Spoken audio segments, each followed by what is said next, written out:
we have in the left corner, we have the red Night Elf, the undefeated champion here so far, the undisputed Ultra Instinct, it's Hunter! And in the blue corner, we have none other than the blue undead player, the player that's going to bring maybe undead back to the map and set maybe Hunter down a peg. It's XOcoatl! Games we've seen today on the stream. Yeah, this will give advantages and disadvantages, of course, but it means that you can reinforce your army when you're attacking.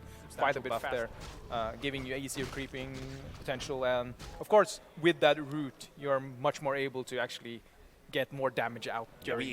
We certainly talked about before, like, is it going to be a real suicide attempt trying to go against these Moonwells, but you've got your healing of your own with the DK, just throwing out missed calls. And it's doing a little bit of poking here. And oh, look at the body block. Where was his hero? That is just mint right there. Well, he's still got 4 skeletons.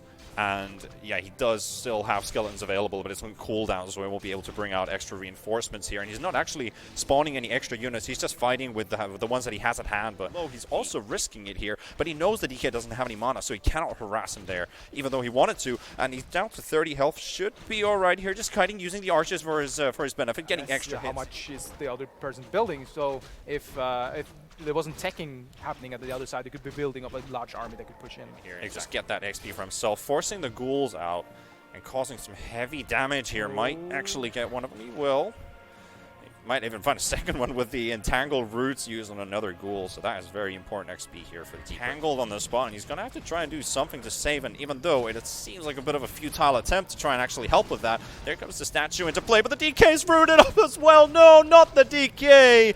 Oh man, the root just connected perfectly, and he just punishes him and instantly tries to back out. He might lose one of those fairy dragons there, but then again, the alchemist also doing work. Another root connecting onto the lich, and lich is just taking so much damage, and it's not looking really good for XOcoatl here, who doesn't seem to be handling this fight at all. Like, these Hippogriff Riders just came out of nowhere. He didn't have the crit fiends to try and fight against it, but he's going to have to try and pull up a miracle here to hold it together, because the Red Lord, the lich is gone as well, and it's all down to just a few skeletons trying to hold the base. He does have a ziggurat, which is dealing a bit of damage, and might find the alchemist as a response though, but he does get teleported back home, but the game is still on.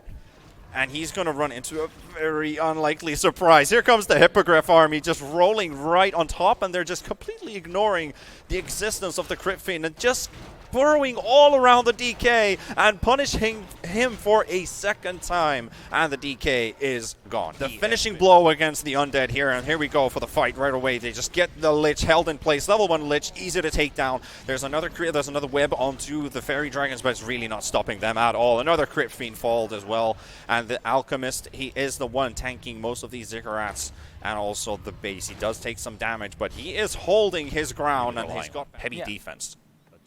Being able to, it's hard to siege. Yeah, but let's see what happens here. The Chimeras are just demolishing through these buildings. He takes down one Spirit Tower, and then onto the rest, going straight onto the main base. He might be able to take down this Black Citadel, but only gets a few hits, and then there comes the TP. And they're right in the middle of the fight. They've got the Crypt Fiends are throwing their webs on top of every flying unit that they can find, and the mist calls are just flying out as much as he can, but the damage is just way too much for XOcoatl. The Death Knight is down, the statues have fallen, and it looks like Hunter is the undefeatable player today. He might just pull it off here in the end with the last fight going on. There's a couple more webs thrown out as well, but it's not going to be enough, and GG is called. XOcoatl forced to tap out. A very valiant defense, but Hunter is still the Hunter.